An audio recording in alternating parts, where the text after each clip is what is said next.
আমি টাকা জমাচ্ছি। যেদিন অনেক টাকা হবে, সময় কেনার মতো টাকা, সেদিন কিছু সময় কিনে নেব।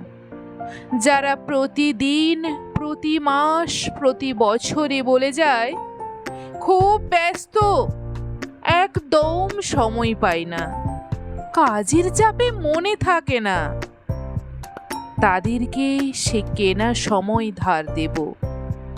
সময় কেনা হয়ে গেলে আমি আবারও টাকা জমাবো।